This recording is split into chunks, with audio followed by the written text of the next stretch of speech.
Hello, one and all, and welcome to Let's Play Silent Hill 4, The Room. Naturally, the fourth game in the Silent Hill series, and the fourth instance of me playing Silent Hill on this channel, although this game was not always intended to be a Silent Hill game, though it was always meant to take place in the Silent Hill universe. After that strange opening video, we are ready to start the game. Now, in contrast with my other Silent Hill playthroughs, I am actually going to be loading from a New Game Plus file for a very particular reason, and that is because, and also you're going to notice that I'm blocking out the bottom part of the screen here because there is a spoiler in one of the ending titles, but unlike the other Silent Hill games in the franchise, New Game Plus affects surprisingly little with the actual progression of the game, and there are very few bonuses to reap in a New Game Plus file. There is one item you'll always be able to pick up, and another that you'll be able to get if you got a certain ranking through the continuous playthroughs tied to the file. But otherwise, it's not really anything too overpowering or too game-changing. So I'm just going to load a brand new Fear file so I can incorporate these instances of extra content more organically into the playthrough. On top of that, you'll notice that when we load a New Game Plus file, we're given the option of our difficulty select, but also we can move it to the right and get these violet-colored options. What does that mean? Well, if we turn to the right, we'll also get these green-colored options, and these are special modes that you can choose on a brand new Fear file. We'll be going over the content of these modes later. We'll also be playing this game on hard mode, which does introduce a couple of mechanical changes to the game, as you'd expect from a Silent Hill game, though the changes are less prominent than they are in, say, Silent Hill 2 and 3, and more akin to the kind of changes you'd expect from playing on hard mode in 1. With that all said and done, another thing we can select is a costume for the character Eileen. Who is she? What does this affect? Well, you can make her dress like a nurse after a certain point in the game, but that's not important, and we're just going to go for a standard playthrough and pick the normal costume. One thing to note is that if you've gotten all 4 endings in a brand new Fear file, and then select Eileen's nurse costume, it also has a secondary effect, which we'll cover when we're actually covering brand new Fear content in a bit more detail. But with that said and done, let's just pick the normal costume.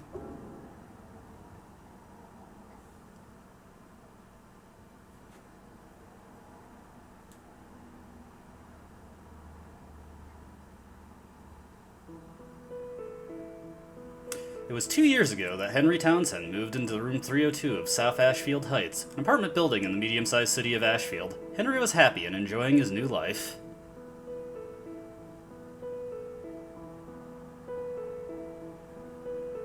But 5 days ago, something strange happened. He began to have a recurring dream each night. One other thing. He couldn't leave room 302.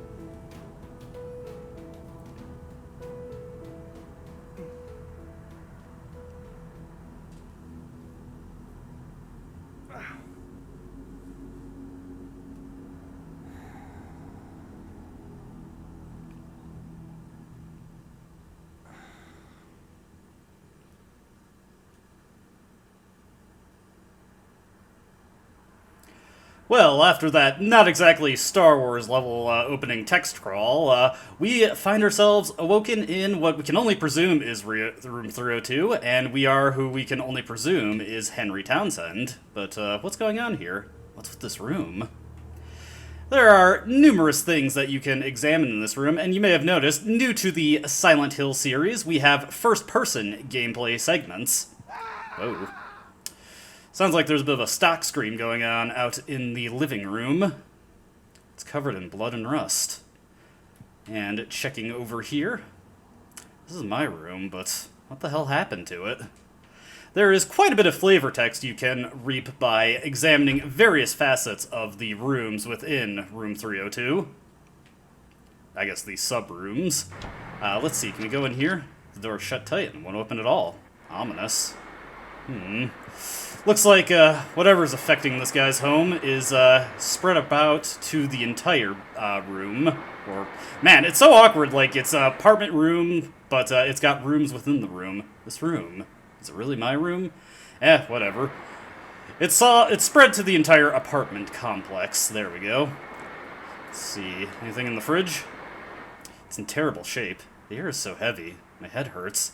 The guy's not doing so well here. Now, there's one specific thing you need to examine to actually advance the plot at this point. However, there's just a couple other interesting things we can check out. Where did this big TV come from? I thought I had a record player here. Strange. About this radio. This yours? Don't even know what this is. Not exactly up to date on good stereo systems, I assume. But, hey. Who's this handsome fellow? Who is this guy? Got a picture of someone you don't know in your room. How strange. Creepy. Looks like a face. Note that I did not manually examine that. His vision automatically moved over to check out the face on the wall. Well, I guess that's all there is to really check out here. Anything in this chest? What's this? You don't seem too bright, my friend, do you? Well, let's return to the bedroom. Maybe something's changed there. Oh?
Oh, man.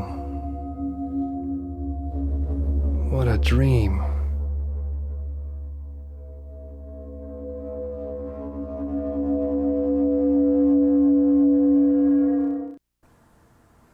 And with that somewhat esoteric opening sequence taken care of, we awake as Henry Townsend, the most stoic man in existence.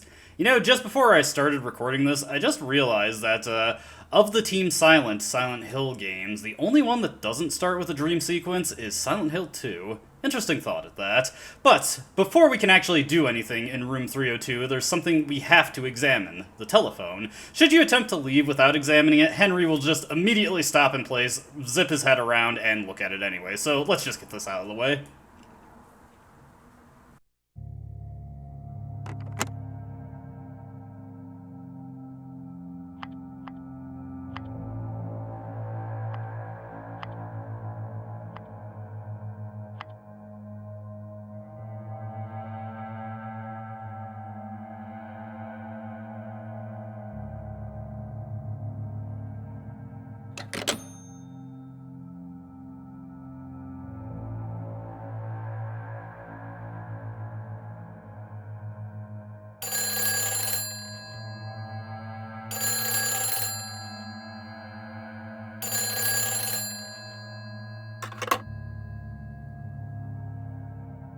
Hello? Help me. What? The cord's cut.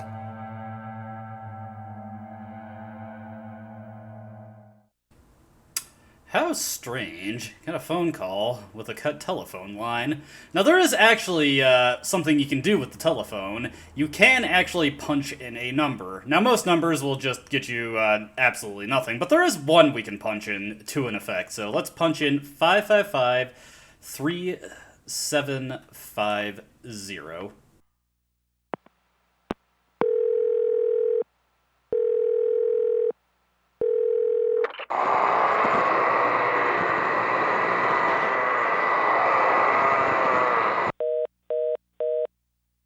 Must have caught them at a bad time. That noise just now.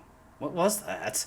How do I know that number? Well, we'll see in a moment, but that is, I think the only number you can put in and it actually does something. It is actually important to know it for later. Now, I mentioned that there's quite a bit of flavor text to be reaped if you examine your surroundings in room 302. This is a photo of the church I ran across while I was visiting Silent Hill. For some reason, I was really attracted by the way it looked, so I took the picture. Seems like Henry has a bit of a photography hobby. Looking at his desk here, it's a brand new scrapbook. You can view the contents of the scrapbook by pressing the triangle button. At the moment, we don't have anything in the scrapbook. So yeah, it looks like Henry does a little bit of scrapbooking in his spare time. I'm gonna tell you right now, throughout the actions of the game, or rather throughout the game's plot, this is my bed. You do not get too much characterization for Henry. If you want to learn a bit more about him, you do have to kind of examine the surroundings of Room 302. And everything in Room 302 actually does periodically get its text updated, so it can be interesting to check some of the stuff around here. Going into the bathroom here, giving the grand tour of Henry's humble abode. Let's see, you got the sink here. Don't feel like washing my face right now. Well, have you washed your hands, Henry? Gotta go to the bathroom? There's nothing to do here. Well, I can think of a couple things. Just a normal bathroom. Nothing has changed since I moved here 2 years ago. Looks like he's well and settled in the room at this point. Just the typical stuff you'd find around a sink. Nothing particularly interesting. My thoughts exactly. Let's get out of here. Now, heading back into the living room area. Thankfully, everything is decidedly less creepy this go-around. First order of business? Well, now.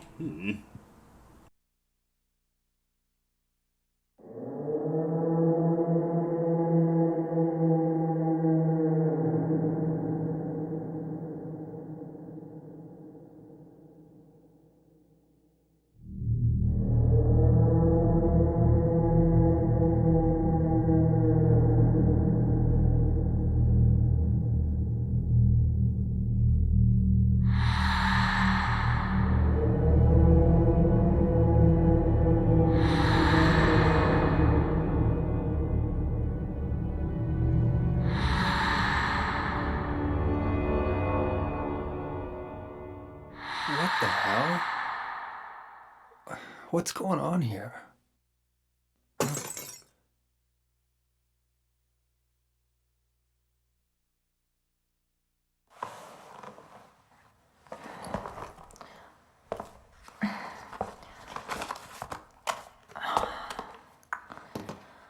Oh man. Hope my luck changes before the party.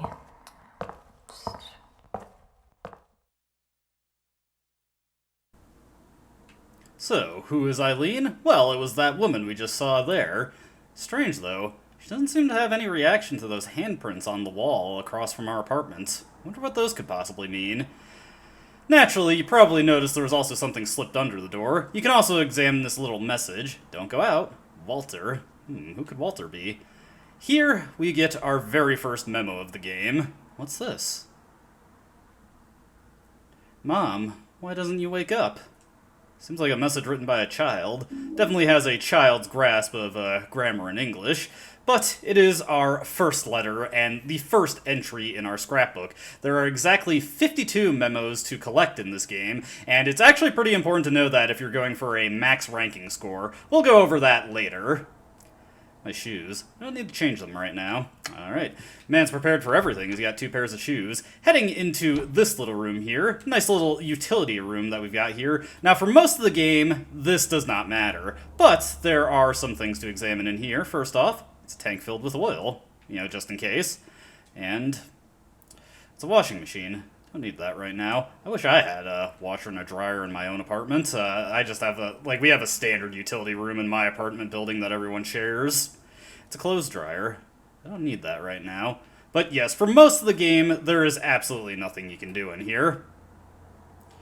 Nothing in this area has really changed since I moved here. I wonder if that means there's anything possibly left behind by the previous tenants. Hint, hint.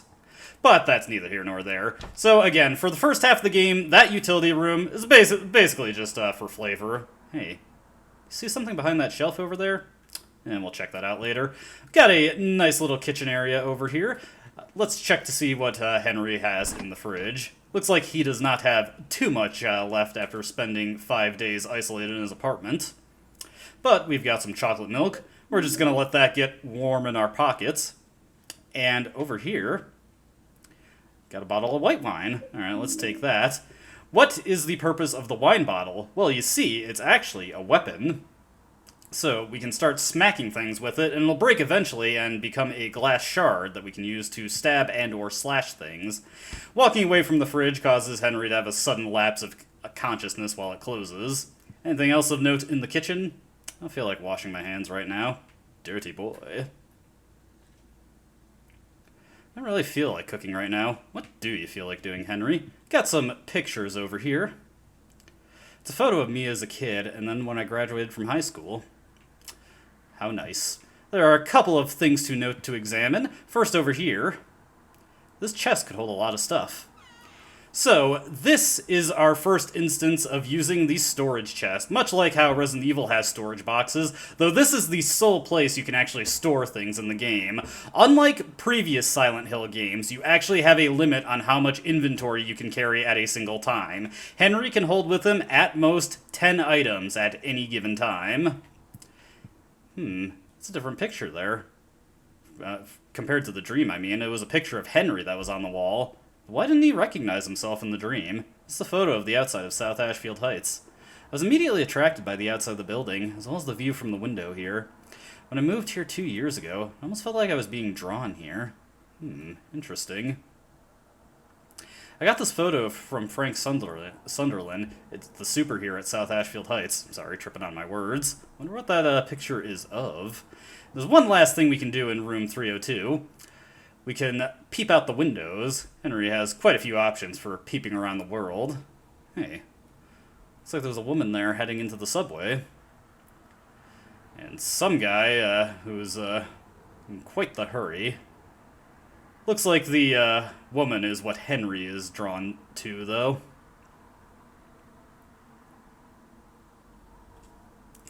Note that you can cancel out of looking at this scene by just pressing the circle button, but let's see her just saunter on down.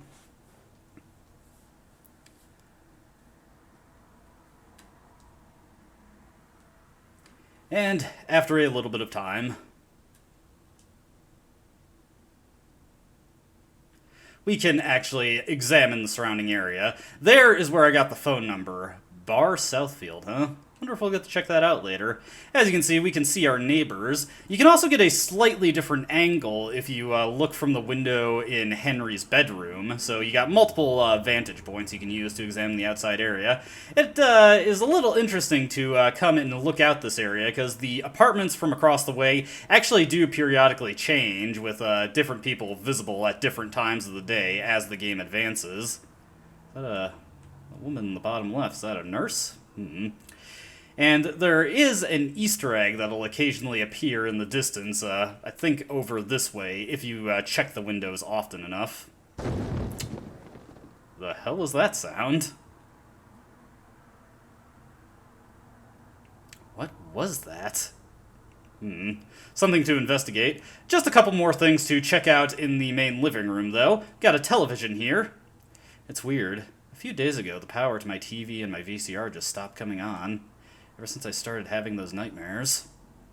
And unfortunately, nothing we can really do with the television. The radio, on the other hand, And on a lighter note, we have a new addition to the zoo. Last night at 3 a.m., a female baby tiger was born, and both mother and child are reportedly doing just fine. Oh, how nice. That's actually somewhat rare that you actually get something on the radio first time you turn it on. Normally when you turn on the radio, you just get blaring static. But there are a couple of news stories that periodically come on when you flick it on. I don't know how many are in the game exactly. If anybody does know that offhand, feel free to let me know in the comments below. But that's neither here nor there. Naturally, we've got to check out that noise. The source of the noise is actually the bathroom.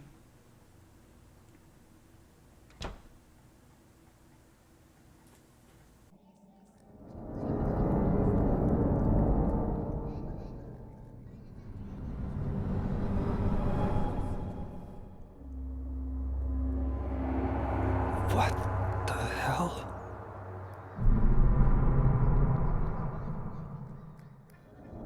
Somebody in there?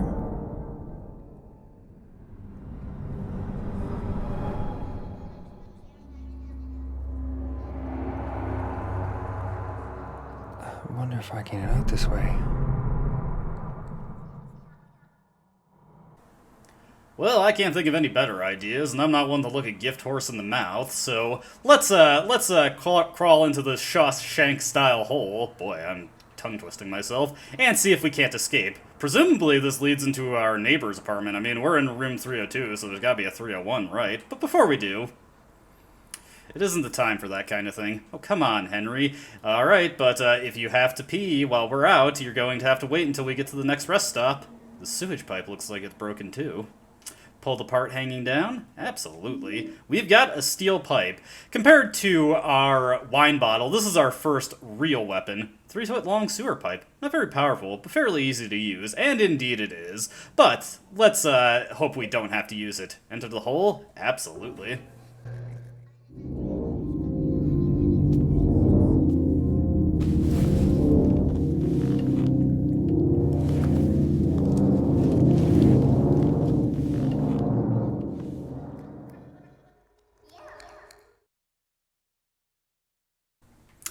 Oh dear. This hole seems to go on for a lot longer than you'd expect. And I'm curious now, where exactly is this taking us? This does not exactly seem like the safest idea anymore. Then again, it's not exactly like we're overflowing with options, so can't hurt to at least see where this leads to. Ideally, we don't fall out into the parking lot.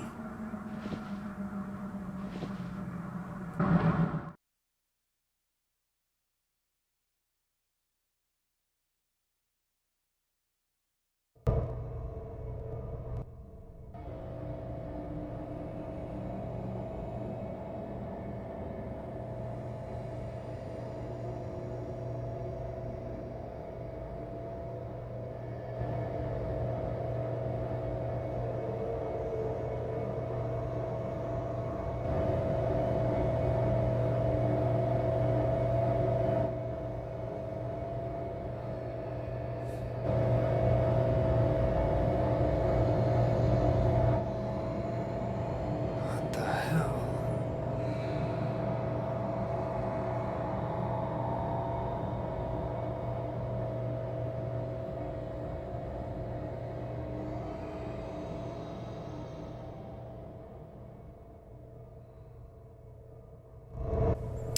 Henry does not have very many ways to express himself, and his tendency to say, "What the hell?" Can kind of rub off on you if you play this game enough. But we are in the main gameplay section of Silent Hill 4 now. The game isn't strictly in first person, for better or for worse, I suppose.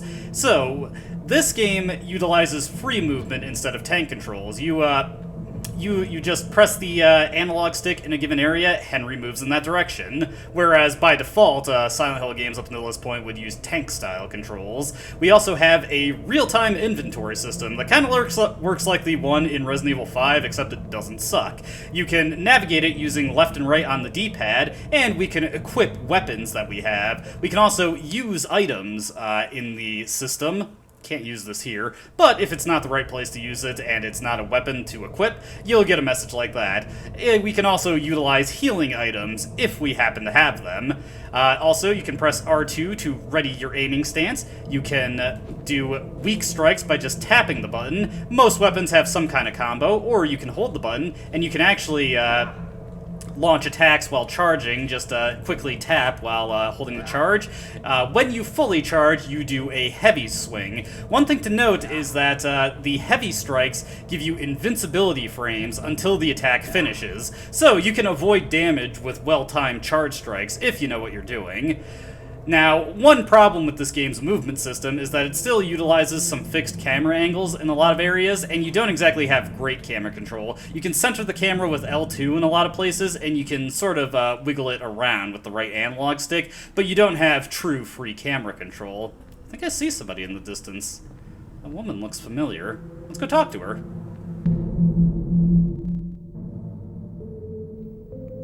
Who are you? What's your name?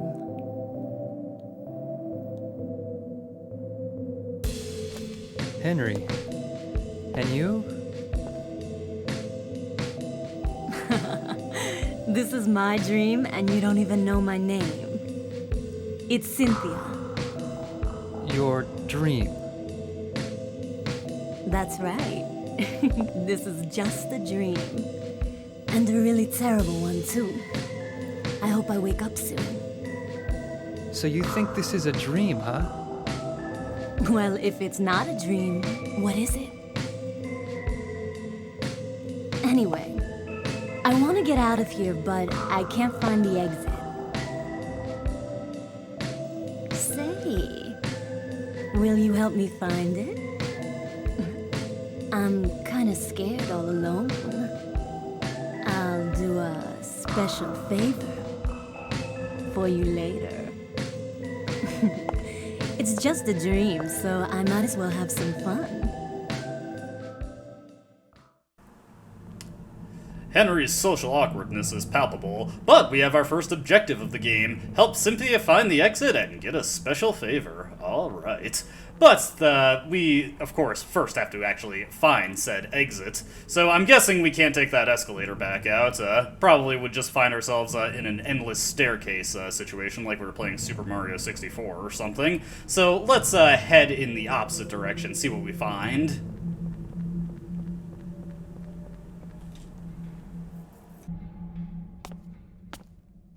Wait a minute.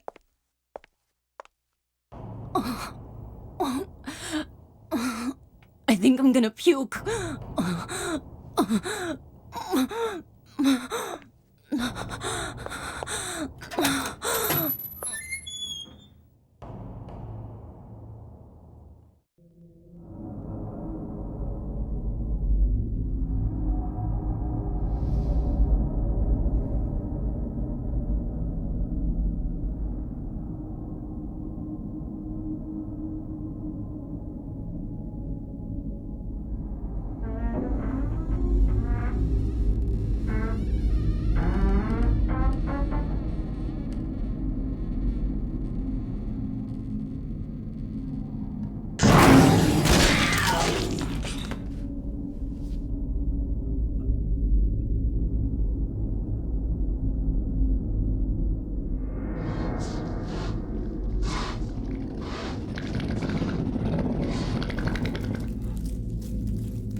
Alright, so we find ourselves thrust into our first combat encounter of the game. Now, you can run around these guys and ignore them, but I'm just going to try and fight them for a little bit, just to see if I can take them out. If it starts to go south, and it very well could, because the steel pipe is not that great a weapon, and believe it or not, these sniffer dogs, as they are known, are actually one of the most dangerous enemy types in the game, but let's try and take these guys on. So, fortunately, they're distracted by the corpse of their cannibalized brethren right now, so let's just do a quick strike with the steel pipe. Other options you have in combat is you can press the L and R buttons to do a quick dodge to the left or right. You can also press on the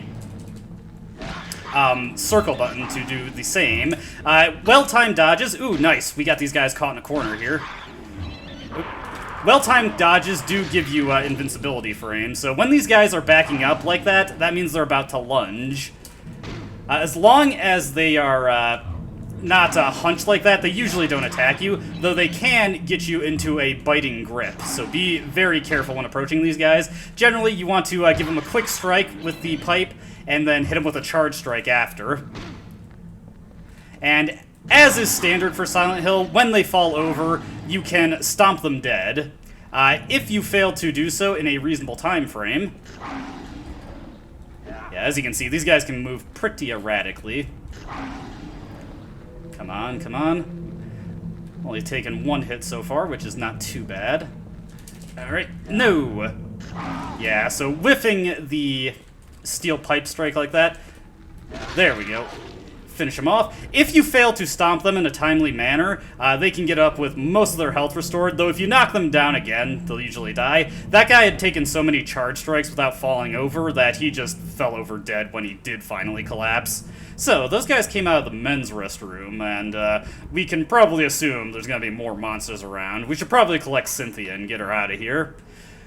Sorry to barge into the women's room, Cynthia, but, where is she? Where could she have gone? Hey, where could this crazy hole lead to? Maybe she ditched us and crawled through it. Let's check it out.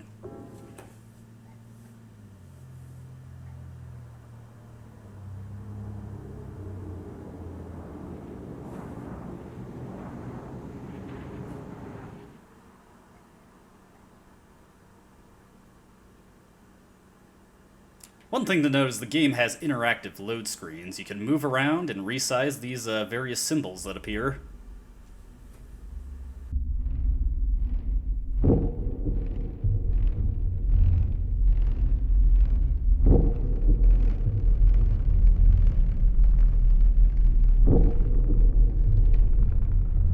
What?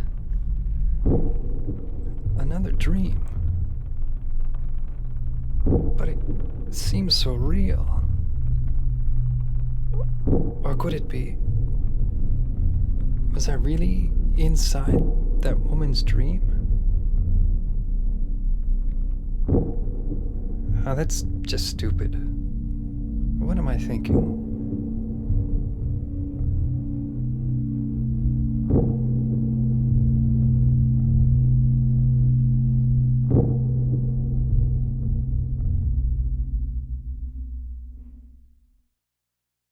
To be honest, Henry, when you're in a crazy horror situation like this, I don't think you should write off anything as stupid. Now, one nice thing to note about returning to room 302 is that our health passively restores, so any health that you lost while fighting those sniffer dogs, if you decided to fight them, is restored to you here.